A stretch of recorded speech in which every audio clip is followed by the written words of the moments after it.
Joshua 10 is the message is a whole chapter. Because the chapter is a bit long, I'm not going to read it. I'm just going to highlight some points therein. But I want you to see some things, because as we get into this, go into the book of Joshua, there's a recurring theme that you're going to see every week to a certain degree. And I kind of let you know that at the beginning. And that is that the book of Joshua, it's a historical book, and it's a warfare book. It's about battles that are going on, and it is an incredible metaphor, if you will, or a symbol of the Christian life that we face. And it's a strange paradox to some, but the truth is that the land that is full of blessing is also a land that is full of intense warfare. And so we don't like that. All of us would much rather, be at peace with everything. But the thing is that you must come to understand is that the Christian life is warfare. And so we must learn as Christians that we need to be proactive and on the offensive when it comes to spiritual warfare. I think too many Christians want to live a life, or they live their lives in a defensive posture.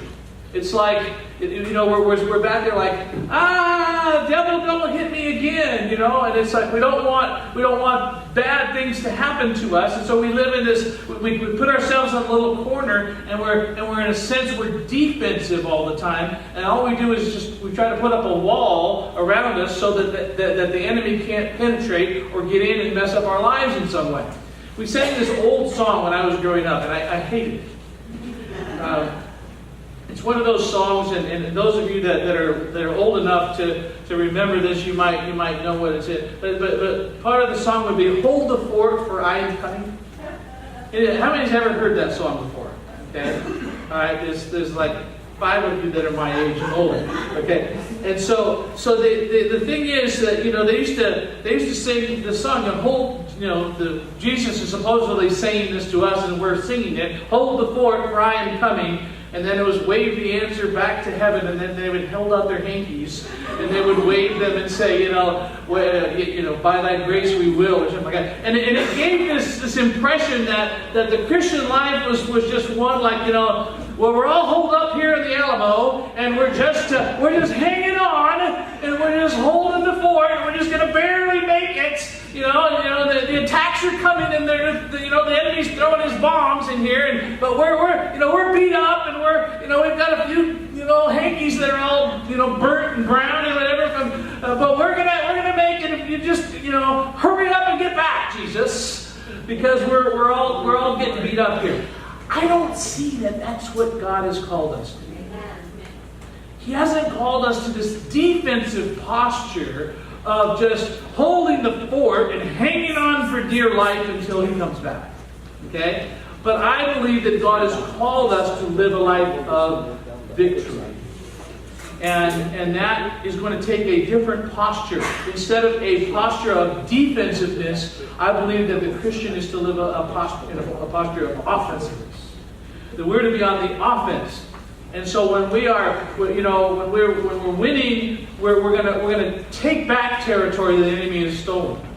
We're gonna do the things that God's called us to do, and we're gonna see Him beating the enemy everywhere we go. Now we've learned already some of the things that we've learned in the past messages here. Is one is that disobedience and prayerlessness is going to result in defeat. Okay? And so we can't go back here. Okay? Disobedience and prayerlessness will result in defeat, but obedience and reliance on God is going to result in victory. And so those are some very simple procedures that we learn as we go through it. Now, I'm not going to read the whole chapter, but I'm going to give you a little summary of chapter 10 in Joshua here. We see that it's a story of 5 Canaanite kings who, remember now, what's happened?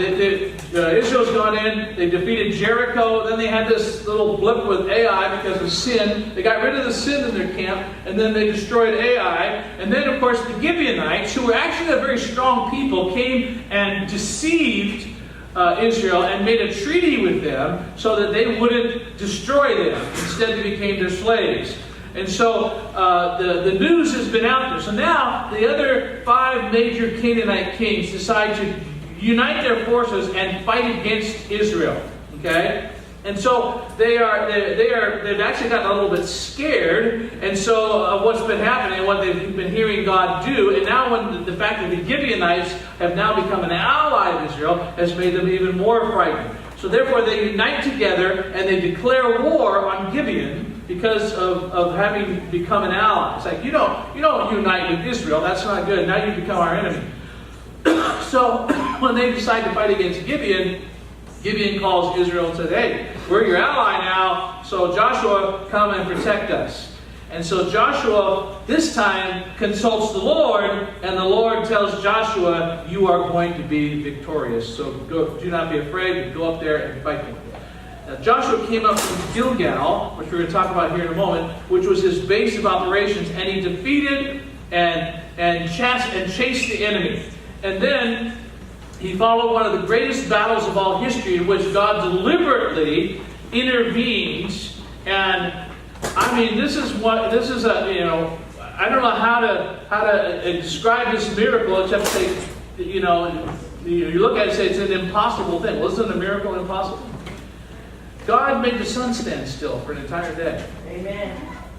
And a whole 24 hours went by. We think, the laws of physics and everything, it's not possible, the earthquakes and the tidal waves and everything else would happen. Let me say something. God knows what he's doing. If God decides he wants to do that, he can do that. Amen. And so there's this miraculous thing where the sun stands still for an entire day, giving Israel enough daylight and enough time to complete all their defeat of the enemy. And so that's an incredible thing as it is. So he delayed nightfall and lengthened the day so that they could utterly and completely annihilate the enemy. The 5 kings were captured. They were imprisoned in a cave until the battles were all over. And then when the battles were all over, Joshua commands his captains to go bring the kings out from the hiding place. He instructed his leaders to put their feet on the necks of the captives' kings, which is the most humiliating thing, obviously, for the enemy kings. And then Joshua, facing his army, just is on fire, and he says to them, fear not, be not dismayed, be strong, be of good courage, for this is what the Lord is going to do to all your enemies that you fight. And then one would think that would have been sufficient, but he wasn't content with simply a gesture. Joshua then had all 5 kings killed and hung their bodies on a tree. We think, wow, that is just brutal and that is cruel, and how could a loving God do this kind of thing? Well, there's a message here. We need to take the same attitude toward evil and sin in our own lives. That it needs to be brutal, we need to be ruthless about it. And so, the result of this battle is graphically described, and we see that God did an amazing thing. Now, their victory demonstrated that the Israelites were no ordinary people, that they were indeed supported by supernatural power, and they were to be feared, because the fear of God began to spread all across Canaan land. I believe with all my heart that God's purpose for His church today is the same. Follow me on this. This might be something new you haven't heard before, but I believe that God wants the church to be feared. I believe God wants the church to be seen in the world as an entity to be respected, because we are not just a group of people that are following a particular ideology, but we are the people of God who have the power of God that is following with us and going forth. When people begin to see that, it changes their perspective. A church is a fellowship that should be composed of people who are uncompromising in their testimony, courageous in their faith, and holy in their lives. You see, I believe when we are that kind of people, then the awe and the power of God will be present in our services and in our daily lives. You know what's missing, I think, today amongst much of the church is that we don't have any power. I heard it say one time that somebody said to a leader of the church that, remember the days when Peter and John were in the book of Acts and they walked up to the gate and the lame man was there and they said, "Silver and gold have I none, but such as I have give I thee." And he said, "In the name of Jesus Christ, rise up and walk." And the man got up and walked. The man had been lame for his entire life, suddenly had been healed miraculously and began walking, leaping, and praising God. Someone said after that, they said, "No longer can the church say, 'Silver and gold have I none.'" And then someone's reply to that was, and no longer can they say, in the name of Jesus Christ, rise up and walk. Because the power of God, we're replacing money, we're replacing the power of God with money. Let me tell you something. What we need is not more money, what we need is more power. Amen. We need the power of God. Amen. And that's going to bring respect in the community. When people say, that church doesn't just say things, they do things, and the power of God is there.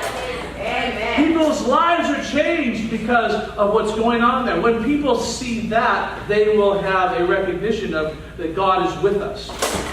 When Jesus said that He would build His church and the gates of hell would not prevail against it, I don't think He was suggesting that the gates of hell would suddenly jump up out of their place and start pounding on the church. It was like, the gates of hell are coming against us. It's not that kind of thing when it says the gates of hell will not prevail. In other words, that's picturing the church in the defensive posture.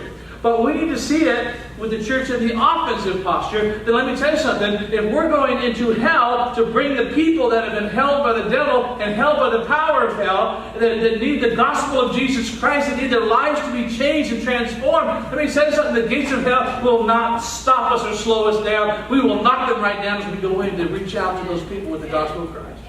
Amen. And so that's what it means when it says the gates of hell are not going to prevail. He's saying that they will not be able to stand against the onslaught of a spirit-filled company of God's people. Amen. Too often, we have this fear of Satan or fear of the devil, and we run away and we hide from the devil. And I find that too many Christians are just letting the devil win in their lives without even a fight. It's just like, okay, I'm sorry, I didn't mean to offend you, I'm scared, okay, no, I won't do that again. Let me tell you something. We need to change our perspective because greater is He that's in us than he that's in the world. Amen. And look, I'm not a fan of the French. Sorry if you're French here today. But the motto of the French Foreign Legion is pretty good. If I falter, push me on. If I stumble, pick me up. And if I retreat, shoot me. I mean, that's pretty powerful. That's saying, listen, we've got a battle to fight here. We've got to keep moving forward. And so we can't let anything hinder us from being that. I believe that we can find some answers to victorious faith, how to win and how to win through, how to go all the way and not lose in the lives of the 5 kings who united themselves against Joshua and the Israelites. So I want to show you 3 keys today. 3 keys to winning, to a dominant victory in the Christian life. Okay? Number 1 is we need to maintain a proper attitude. All right? Attitude is vitally important. Notice the 5 kings, what were they doing? They were hiding in a cave. How could great and powerful kings be so fearful? Because God was fighting for Israel. When they started seeing that, let me tell you something. When your enemy can stop the sun from moving, when your enemy can have hailstones so large fall from heaven that the hailstones kill more of your army than the Israelite army does. Let me tell you something. When things like that happen and you realize we are fighting something that is far greater than we imagined here. And so when people start realizing that the church is a supernatural entity that has the power of God in it and on it and upon it, then let me tell you something, that's going to cause a little bit of fear out there.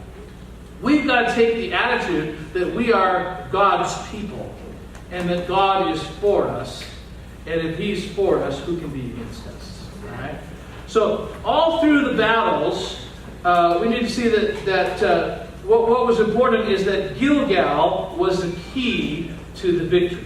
All right? Gilgal was this place we looked at a few weeks ago where they had to kind of get their hearts right with God so that they could begin to move forward. And so God would not let them move forward until they took care of business at Gilgal. So what was Gilgal about? Let me just kind of remind you. What did it represent? Well, I gave you the whole list here, so you can fill those out, all our words. But it was a place, first of all, of remembrance, where God's people together went down unto death. All right? It was, number 2, a place of resurrection, where those same people together came up with their leader unto life. It was a place of resurrection. Thirdly, it was a place of renunciation, where they cast off the carnal existence of the wilderness. And then it was a place of restoration, where they came once again into fellowship with the Lord. And then it was a place of realization, where they began to taste the strong food of the land, and the manna stopped. And then it was a place of revelation, where they met their captain with a drawn sword. So Gilgal was this place where they had to come to, where they were changed. It was a place of surrender. It was a place where God did something brand new and changed their vision, changed their heart. Let me tell you something. Things happen in your mind more than any other place. I have learned in my life that when I get a change of mind about an issue, and it's settled in my mind, then my behavior and my attitude and everything else about my life changes as well. And so often what we have to do is we have to let the Lord change our mind. That's why the Bible says, be transformed, be not conformed to this world, but be transformed now by the renewing of your mind. You have to think differently. You have to begin to think in God's way. And when we do that, God will change your attitude and God will do something amazing. Now, we also know that Gilgal was not really a place of surrender, but like it was at the very beginning, but it was an attitude that needed to be maintained throughout the campaign or throughout their lives.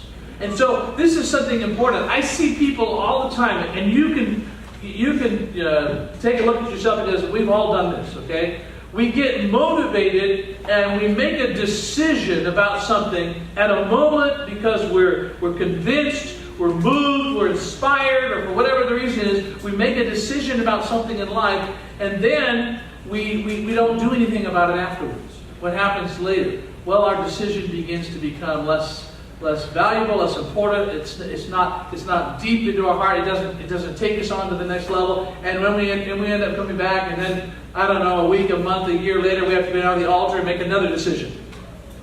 And then that lasts us for a little while, and then we come back and have to make another decision. And we have to keep doing that over and over again. And it's like, New Year's resolutions kind of things. We have a New Year's resolution. We make a decision. Yes, I'm going to do this. Yes, I'm going to lose weight. Yes, I'm going to read my Bible every day. Yes, I'm going to do these things. And then 1 week, 2 weeks, 3 weeks into the year, we've already blown our New Year's resolution. Maintaining is the key. We need to not just have a decision or an attitude that we make at one point, but we also have to have a continued connection to God. It is something that needs to be maintained. That's why we need to be reading our Bibles, we need to be praying, we need to come to prayer meetings, we need to be regular in our church attendance and our small group involvement and other kinds of things, because we need all of those influences continuing us and helping us maintain. It's why we need relationships. It's why we need other people in our lives, because they help us maintain. You know how people get over addictions and drunkenness and everything else in their lives, and when they go through programs, it's because they have people, they have sponsors, or they have accountability people. The only way you break certain behaviors in your life is to have an accountability partner. And the only way you can oftentimes maintain a diet or an exercise program is because you have somebody else saying, okay, time to go. Okay. All right. I had another reason to quit, but since you're calling me and showing up at my house, in your gym clothes, okay, I guess I'm going. Okay. And so we need that accountability. So it has to be maintained. And the way we maintain spiritual things, we've got to have this connection to God, and it has to be maintained. The devil will do everything he can to try and disrupt the connection you have with God. Because he knows that if you can have that daily, hourly, all the time, without ceasing going on in your life, then you will have a strong relationship with God, and it's going to help you maintain your walk and maintain your relationship with Him. And so it's when you're in that connection to God that you can hear Him, that He speaks to you. That's why a lot of times there's things that you don't often even specifically know are coming or praying about, but suddenly they come and you have an answer, boom, right away. Why? Because you're walking with God, and because He's there. This is an interesting historical moment, okay? John Quincy Adams was one of the presidents of the United States. He lived 1767 to 1848. He became president of the United States by a strange turn of events.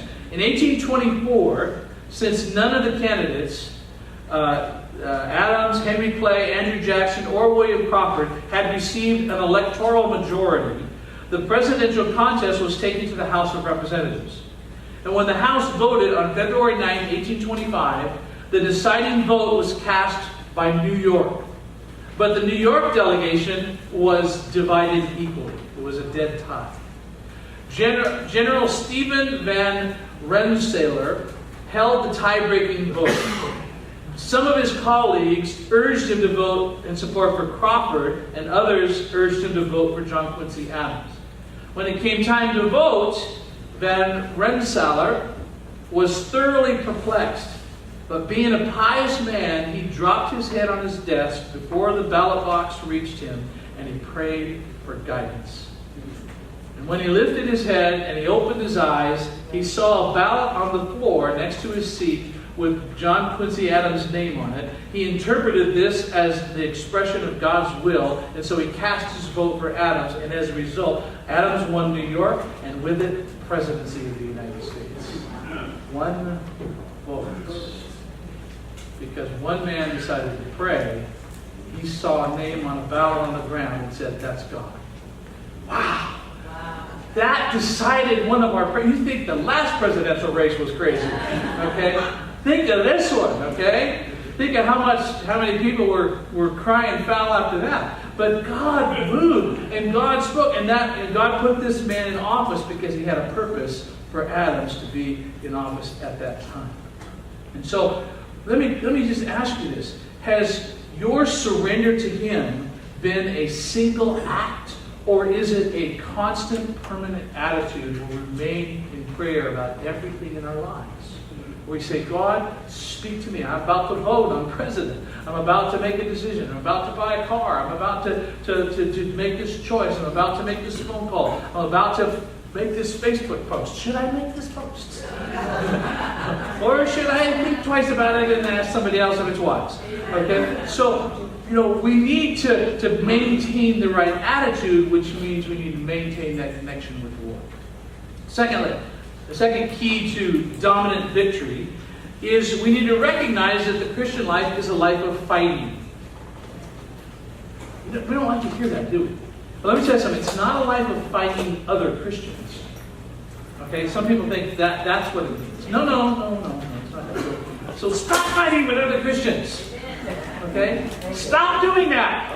Now. Okay? Stop making the people across the aisle or sitting behind you in front of you your enemy. They're not your enemy. They're your brother. They're your sister. All right? So this is not a life of fighting. It's a life of fight. We need to know our enemy, okay, and who he is. But we also need to we realize that we're not fighting against flesh and blood, but against principalities and powers and rulers of wickedness in high places. All right, and so we need to be aware of it. And so we need to know, first of all, our power source. All right, we need power for the fight. And these kings were forced to lie on the ground in a humiliating position before Joshua. Why? Why did Joshua do that? Why didn't he just have them killed in the battlefield or wherever? It's because he wanted the whole army of Israel to know that the Lord had won the victory. And so that's why he said, thus shall the Lord do all of your enemies. And it was important that they understand that the power came from God and not from somewhere else. And so when we try to trust in our own abilities, our own wisdom, even our own training, our own education, our own experiences, we will fall flat again and again. Eileen Gregory tells us a story. She said, I remember an evening a few years ago during the middle of a 5-year drought that we were experiencing in Zimbabwe. And I was in the garden trying to keep the few remaining plants alive by pouring leftover dishwater on them when it began to rain. Now for days we've been hiring a boy to bucket water on our small plot just to keep the green plants alive. It took him all day just to get the bucket full and to cover the half-acre plot. In 5 minutes of heavy rain, the whole garden was soaked, the entire yard, all of the neighbors' yards, in fact, the entire city had been soaked. If we were to calculate how many hours, how much water, and how many hours of human effort would have been needed to achieve the same ends, it would have taken thousands of hours, millions of buckets, and hundreds of people. God did it all in 5 minutes of heavy rainfall with no effort on our part. I stood in the rain, letting it soak into my dry skin and parched garden, and I realized how many times I've wanted to take matters into my own hands and manipulate circumstances through lots of human effort when God was waiting for me to let Him do it His way much more effectively. You see, we can't do it. And the word that I read you this morning was all about the power of God. It was all about, listen, just rest in me, just trust in me, just keep connected to me because I have all the power. The source of power is God. Amen. And so that's why we need to be connected to Him and stay deeply connected because He has all that we need. Jesus fought for you and me on Calvary and He won.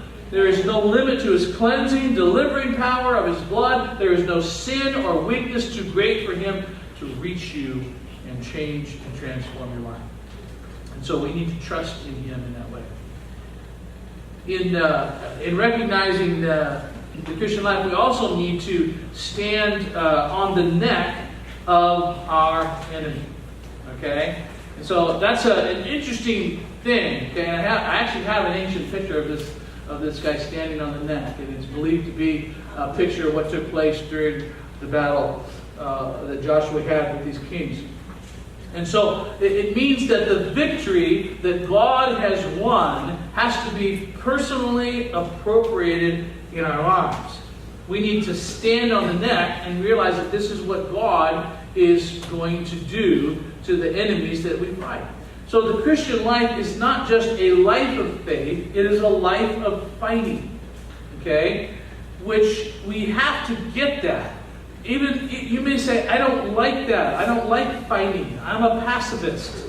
Okay? I'm this, I'm that. Let me tell you something. You can be that, but you're not going to see the victory that God wants you to have in your life until you understand this principle. Surrender to Christ is not enough. Consecration to His Lordship is not enough.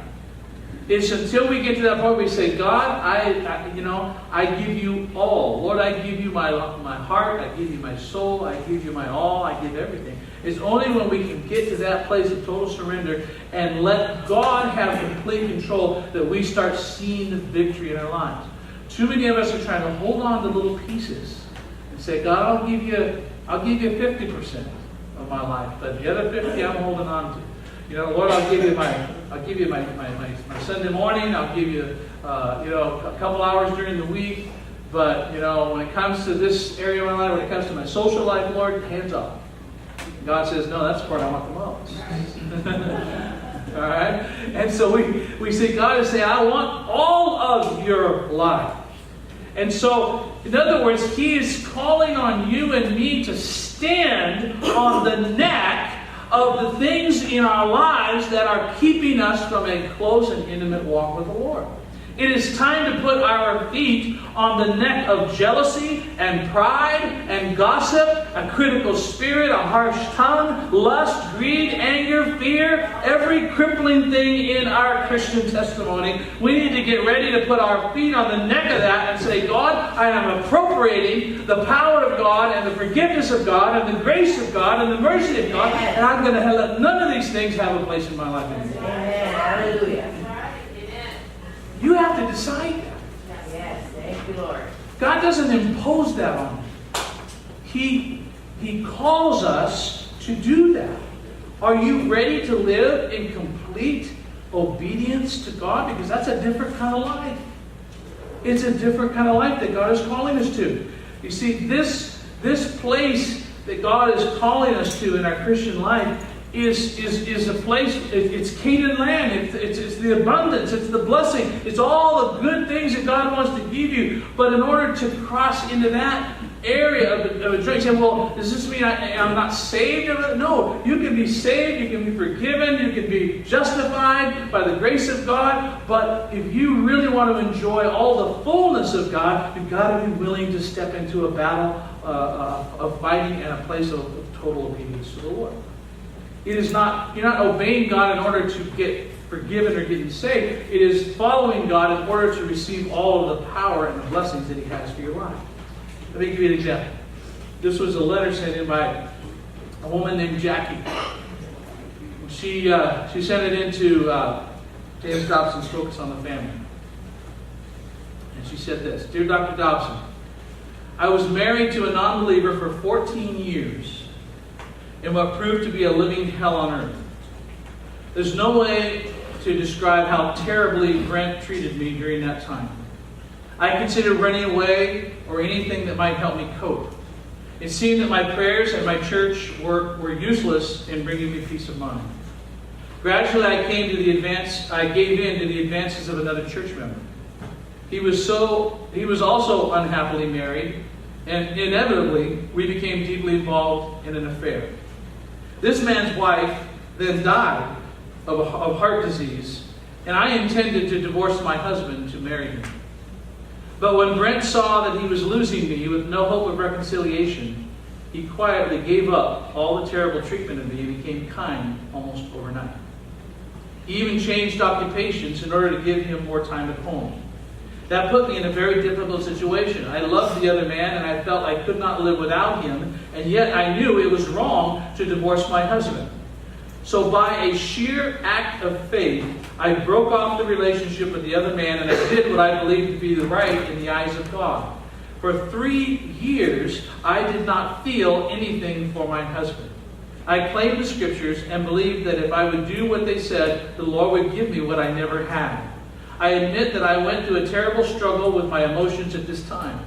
During the last 2 years, however, God has poured out a blessing on us that you cannot believe. I am so committed to my husband that I find myself loving the man that I hated for 14 years. God has given me this intense affection for him. And now something else has happened. Our children have grown so close to us and love each other as never before. We love to look in the scriptures for things to obey, and then we make a commitment to do what we've read. First, it included a daily study of the Word, and now it involves church work together as a family. We are a witness to all those who see this incredible change in our family. And I said all this to say this: it is worth everything to follow God's will, even when it contradicts our desires. Oh, there's the temptation to chuck it from time to time. But I'd rather spend 5 minutes in real fellowship with the Lord than a lifetime in fun and games. I can truly say it works. Thank you, Jackie.